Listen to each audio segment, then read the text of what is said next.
Hi everyone, I'm Dahlia and welcome back to It's Raining Flour. So today I'm going to teach you how to make a lemon raspberry layer cake. This cake is so good and includes so many different yummy components that I will be going over in a second, so I'm not going to say them now. And I'm making this for my aunt's birthday. She came to visit, so we're celebrating her birthday this week, and she requested that I make her this cake. So I figured, why not film it so I could share it with you guys? So let's go over all the things that we need. You will need 3 of my butter pound cakes, my American buttercream frosting, lemon curd, and simple syrup. I will leave links for all these 4 recipes down below because I have videos on them, so you could just go back and refer to them. Then you will also need some raspberries, some gum paste, some pearls that are edible of course, and a lemon for garnishing. Then you will also need some things for assembling the cake. So you'll need a cake turntable, a cake marker or ruler. This is an amazing molten cake marker. You'll see what it does. It's awesome. An offset spatula, serrated knife, a cardboard cake round, and you'll need an 8-inch circle, but I usually always have them on hand, but I realized I ran out, so I just took a rectangle one and cut it out into a circle. Then you'll need a piping bag, a cake scraper, and a circle piping tip. And that's everything. So now let's get started. So first, we're going to make the raspberry buttercream. But before that, we've got to make the raspberry puree to mix into the buttercream. So I've got a ton of raspberries here, and I'm going to place them into a cup of my NutriBullet, but really you can use any blender that you want. And you don't want to use all your raspberries. You want to reserve about half to a quarter cup of raspberries at the end so that you can use them for garnish. So make sure if you have any ugly raspberries that are like broken or anything, make sure you use them in here so that your really nice ones will be used for garnishing. So I just have a few here that I've left, so I'm going to put these aside and get this blended.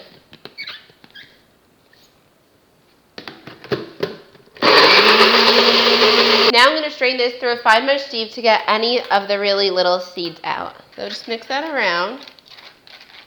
This looks incredible. So now I'm going to go grab my buttercream and we'll mix it all together. So now we can put it all together. I've got my raspberry puree here, my American buttercream here, and I'm just going to pour the raspberry puree into the American buttercream and then whip it up. This is looking amazing. Do you see the buttercream is becoming a little bit thin and loose from your raspberry puree? Just sift some confectioner's sugar over a bowl and then add it in and mix it so that it will become a little bit thicker.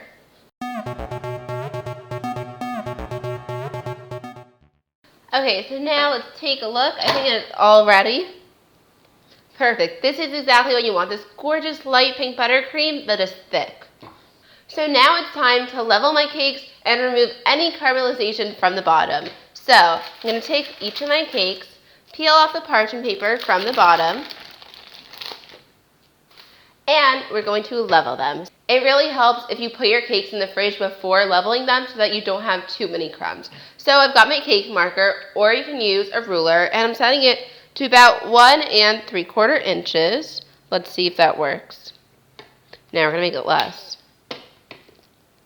We're going to do 1.5 inches here, and I'm going to place the marker onto my turntable and press it into the cake about every inch or so. And you'll see what this does. If you are using a ruler, instead of this cake marker, you would just put your ruler against the cake and then take a knife and make a little mark where you're going to cut. Now you'll have a bunch of holes or marks around your cake, so now take your serrated knife and you're going to match them all up. You don't want to dig your knife into the cake and cut across. You want to slowly go around and then slowly get more inside the cake. And then once you make your first time around, you'll see you have a good line to guide you and you'll slowly inch your knife in a little bit more.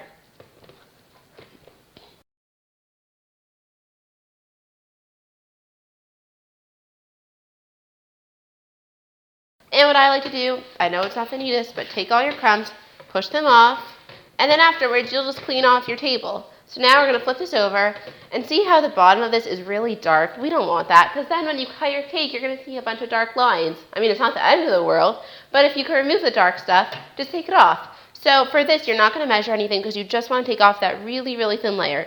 So you're just going to move your knife all the way around the top in a really thin layer so that you're not taking off a whole lot. You only want to take off the darkness. So now just brush off any crumbs. You don't want to have any crumbs on your cake anymore. I'm going to continue this and do it with the next 2 cakes, and then we'll move on. So now it's time to begin assembling and layering our cake. So I've got a cardboard cake around here, and I'm just going to put a little bit of buttercream onto the bottom of it. Then place your first layer of cake on top and just secure it down. Now we are going to simple syrup this cake. So we're going to go like this and put simple syrup all over the top of the cake, and this will really help lock in all that moisture and keep it super, super soft. Now I'm going to take the buttercream and make a ring around the cake. So just turn your cake board as you put your buttercream out.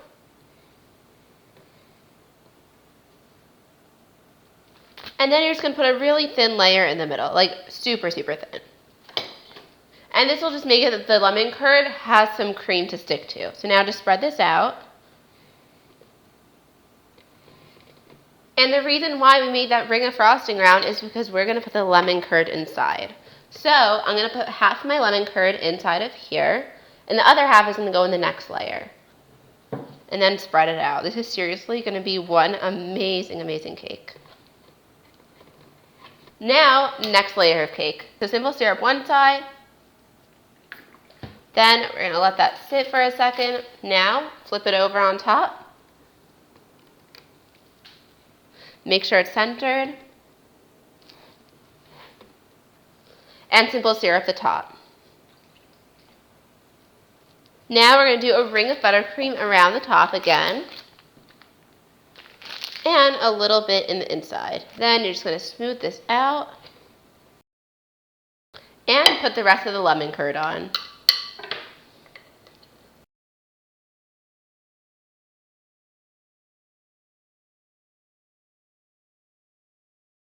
Now comes the last cake. So I'm going to grab that one. Put some simple syrup on the top. And then flip it over. Make sure all your cakes are aligned. Then take your offset spatula and smooth out any cream on the sides. Okay guys, so now that my cake is all layered, I'm going to place this in the fridge for about 1 hour, just so that everything inside sets up so that it's easier to ice. So while the cake is chilling, I'm going to begin making the decorations. So we're going to be making really cute mini flowers to put on the top of the cake. I've got some white gum paste, and you just want to knead it to soften it a bit because gum paste can be quite hard. Also, if you need some cornstarch so that it doesn't stick to your board, make sure you put some cornstarch on. So now that my gum paste is all kneaded, I'm going to begin rolling it out. So I've got my fondant roller and just begin rolling it. Once you've rolled out your gum paste, you can use these really cute flower cookie cutters to cut out a bunch of mini flowers. I'm going to use this tool, which I forgot to mention before in the list of items that you'll need, but it's just this ball tool, and you're going to put it into the center of the flower and wrap the flower around it. And I find that it really works best if you put your flowers upside down to dry, so that they are drying in their cup form and they're not going to expand outwards. Once you have all your little flower cups ready, you're going to take each one, brush it with some water in the center, and then place on a pearl. And then just place your flower back onto your mat and continue doing the rest.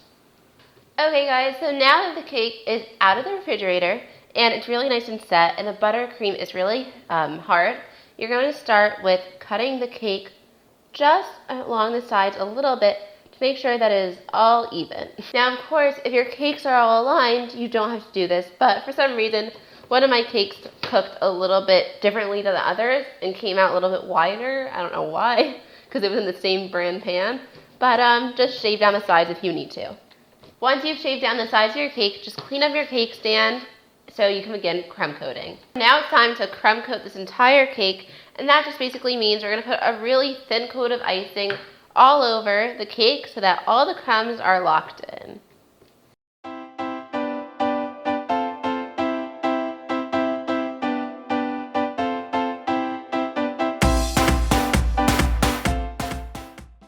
So my entire cake is coated in buttercream now, and it's a really thin coat, a crumb coat. And I'm going to place it into the fridge for about 30 to 40 minutes, just until the buttercream is set, and then we can ice the entire cake. So my cake has been chilling in the fridge for about a half hour, and now I'm going to put on the final coat of buttercream. So we're going to spread it all over the top, and then we're on to the sides.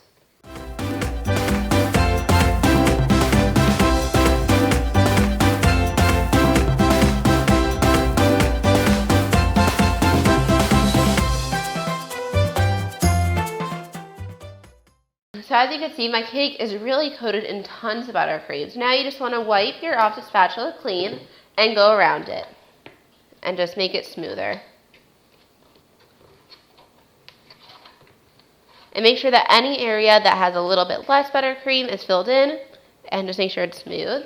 And then we're going to smooth out the top of it.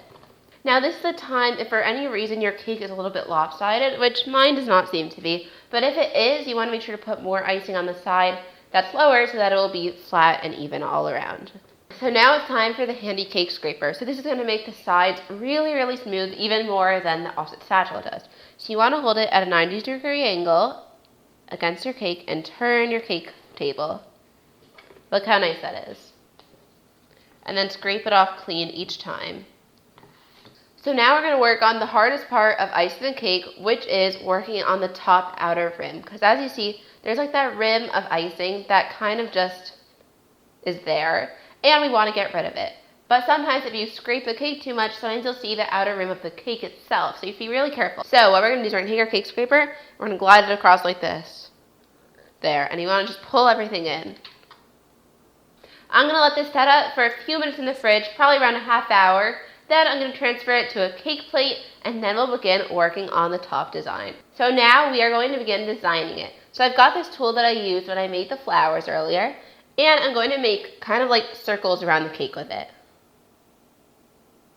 You could stop kind of midway, 3/4 of the way, because this side's going to all be decorated, so you're not going to see any of it. Now let's begin decorating. So I've got more of my frosting here in a piping bag, along with my extra raspberries, and I cut my lemon into circles and then quartered each of the circles.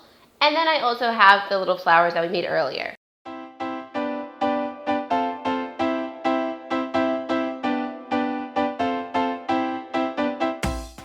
Everything is swirled, and we're going to start putting in lemon pieces. So we're going to put them in randomly. Then put on your raspberries.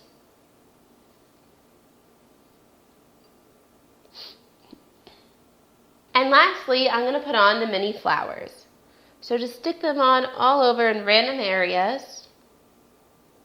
Guys, this is the final product. Don't you love it? I absolutely love it. I think it is elegant and gorgeous, and I love the pinks. I hope you give this recipe a try. It is so, so, so delicious. You can find the full recipe on my website. It's rainingflower.com. And give this video a thumbs up if you liked it. And don't forget to subscribe to my channel for more videos every week. And I'll see you next time. Bye!